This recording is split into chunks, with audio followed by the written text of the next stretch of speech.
ಜಲಭಾಗಿ ನಿಗಮದಲ್ಲಿ ಭಾರೀ ಹಗರಣ ನಡೆದಿದೆ. ಹೌದು, ನಾರಾಯಣಪುರ ಬಲದಂಡೆ ಕಾಲುವೆ ನವೀಕರಣ ಹೆಸರಿನಲ್ಲಿ ಭಾರೀ ಅಕ್ರಮಗಳು ನಡೆದಿದ್ದು, ಸರ್ಕಾರಿ ಆರ್ಥಿಕ ವಂಚನೆ ನಡೆದಿದೆ ಎಂಬ ಆರೋಪಗಳು ಗಂಭೀರವಾಗಿದೆ. ಕಳೆದ ಕೆಲವು ದಿನಗಳಿಂದ ಈ ವಿಷಯವು ಸಾಮಾಜಿಕ ಕಾರ್ಯಕರ್ತರು ಮತ್ತು ಯುವ ನಾಯಕರ ಮೂಲಕ ಬೆಳಕಿಗೆ ಬರುತ್ತಿದ್ದು, ಪ್ರಕರಣ ಇದೀಗ ರಾಜ್ಯ ಸರ್ಕಾರದ ಗಮನ ಸೆಳೆದಿದೆ. ಸಮಾಜ ಕಾರ್ಯಕರ್ತ ದಿನೇಶ್ ಕಲ್ಹಳ್ಳಿ ಈ ಪ್ರಕರಣದ ಬಗ್ಗೆ ಅಧಿಕೃತ ದೂರು ದಾಖಲಿಸಿದ್ದು, ಸರ್ಕಾರಿ ಮುಖ್ಯ ಕಾರ್ಯದರ್ಶಿ ಶಾಲಿನಿ ರಜನೀಶ್ ರವರಿಗೆ ದೂರು ಕೊಟ್ಟಿದ್ದಾರೆ. ಇನ್ನು ಸಿಬಿಐ ತನಿಖೆ ನಡೆಸಿ ಸತ್ಯ ಬಯಲು ಮಾಡಬೇಕು ಎಂದು ಒತ್ತಾಯಿಸಿದ್ದಾರೆ. ಕಾಮಗಾರಿ ಪೂರ್ಣಗೊಳಿಸದೆ ಗುತ್ತಿಗೆದಾರರಿಗೆ ಕೋಟಿಗಟ್ಟಲೆ ಬಿಲ್ಲು ಪಾವತಿ ಮಾಡಿ ಕಾಮಗಾರಿ ಹೆಸರಿನಲ್ಲಿ ಅನೇಕ ನಕಲಿ ಲೆಕ್ಕಾಚಾರ ಮಾಡಿದ್ದಾರೆ. ನಿಗಮದ ಎಂಡಿ ಶಿವಕುಮಾರ್ ಬಿಎಸ್, ಮುಖ್ಯ engineer Pradeep Mitra Manjunath, superintendent engineer ML Nayak, ಇಇಗಳಾದ ಸಣ್ಣ ಪರಶುರಾಮ್ ಮತ್ತು ಅನಿಲ್ ರಾಜ್ ಹಾಗೂ ಇತರ ಅಧಿಕಾರಿಗಳ ಹೆಸರುಗಳು ದೂರಿನಲ್ಲಿ ಸ್ಪಷ್ಟವಾಗಿ ಉಲ್ಲೇಖಿಸಲಾಗಿದೆ. ಇನ್ನು ದೂರು ದಾಖಲಿಸಿದರೂ ಈ ಬಗ್ಗೆ ಯಾವುದೇ ಸ್ಪಷ್ಟ ಕ್ರಮ ಕೈಗೊಳ್ಳದ ಸರ್ಕಾರದ ನಿರ್ಲಕ್ಷ್ಯ ಇದೀಗ ಚರ್ಚೆಗೆ ಗ್ರಾಸವಾಗಿದೆ.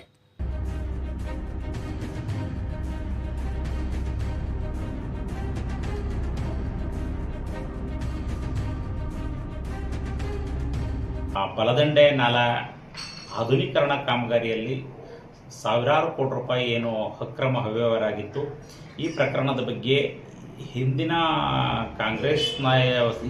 ಕಾಂಗ್ರೆಸ್ ಪಕ್ಷದ ನಾಯಕರಾದಂಥ ಸನ್ಮಾನ್ಯ ಮುಖ್ಯಮಂತ್ರಿಗಳಾದಂಥ ಸಿದ್ದರಾಮಯ್ಯ ಅವರು ಇಡೀ ಪ್ರಕರಣವನ್ನು ಸಿಬಿಐ ತನಿಖೆ ಕೊಡಿಸ್ತೀವಿ ಅಂತೇಳಿ ಹಲವಾರು ಹೋರಾಟಗಳನ್ನು ಹಮ್ಮಿಕೊಂಡಿದ್ರು.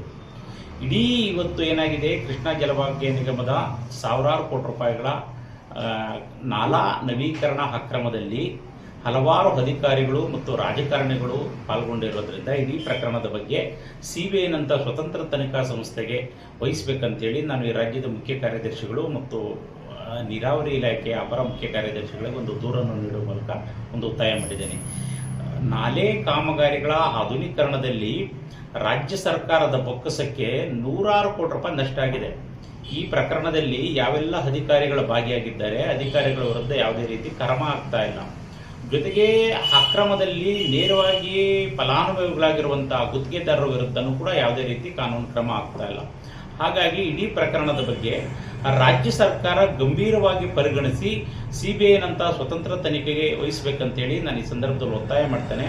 ಮುಂದಿನ ದಿನಗಳಲ್ಲಿ ರಾಜ್ಯ ಸರ್ಕಾರ ಈ ಪ್ರಕರಣವನ್ನು ಸಿಬಿಐ ತನಿಖೆಗೆ ವಹಿಸದಿದ್ದಲ್ಲಿ ನಾನು ರಾಜ್ಯ ಉಚ್ಚ ನ್ಯಾಯಾಲಯದ ಮೊರೆ ಅಥವಾ ಗೌರವಾನ್ವಿತ ಸರ್ವೋಚ್ಚ ನ್ಯಾಯಾಲಯದಲ್ಲಿ ದಾಖಲಾತಿಗಳ ಸಮೇತ ಒಂದು ಪ್ರಕರಣವನ್ನು ಸಿಬಿಐ ಕೊಡಿ ಅಂತೇಳಿ ಒಂದು ಒತ್ತಾಯ ಮಾಡ್ತೇನೆ ಅಂತೇಳಿ ಈ ಸಂದರ್ಭ